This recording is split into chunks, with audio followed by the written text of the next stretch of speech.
AC bus shelter ప్రారంభం అనంతరం మీడియాతో మాట్లాడుతున్న రూరల్ ఎమ్మెల్యే కోటంరెడ్డి శ్రీధర్ రెడ్డి.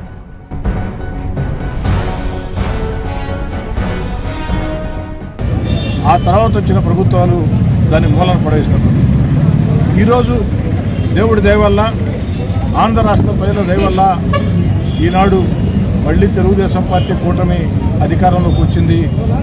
ప్రజలందరి దయ వల్ల మూడోసారి నేను ఎమ్మెల్యే కావడం జరిగింది. ఈరోజు నెల్లూరు రూరల్ నియోజకవర్గంలో 5 ఏసీ బస్ షెల్టర్లు ప్రారంభించారు. అయ్యప్ప గుడి, కరెంట్ ఆఫీస్ సెంటర్, అదేవిధంగా రాజరాజేశ్వరి అమ్మవారి దేవస్థానం పెద్ద హాస్పిటల్ వద్ద, అదేవిధంగా శబరి శ్రీరామ క్షేత్రం, మద్రాసు బస్టాండ్, ఏసీ కూరగాయల మార్కెట్, ఈ యొక్క ప్రాంతాల్లో 5 ఏసీ బస్ షెల్టర్లు ప్రారంభోత్సవం.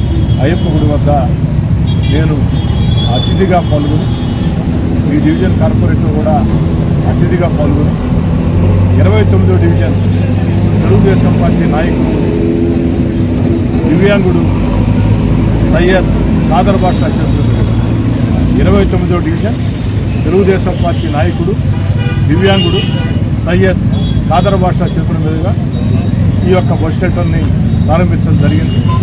దానిలో మరో ముఖ్య అతిథిగా కుమార్, మరో దివ్యాంగుడు పాల్గొన్నారు. ఈరోజు ఆ దివ్యాంగుల చేత, ముఖ్యంగా క్షేత్రస్థాయిలో తెలుగుదేశం పార్టీ కోసం పనిచేస్తున్న ఆ నాయకుల, ఆ కార్యకర్తల చేతుల మీదుగా ఈ యొక్క ఏసీ బస్ షెల్టర్లు ప్రారంభింపజేయటం నాకు చాలా ఆనందంగా ఉంది. భవిష్యత్తులో కూడా నెల్లూరు రూరల్ నియోజకవర్గాన్ని అభివృద్ధి కార్యక్రమాల విషయంలో ఇదే విధంగా ముందుకు సాగుతామని మనవి చేస్తూ, మరోసారి ఒక చక్కటి ఆలోచన చేసిన మున్సిపల్ శాఖ మంత్రి పొంగూరు నారాయణ గారిని మనస్ఫూర్తిగా అభినందిస్తున్నాను.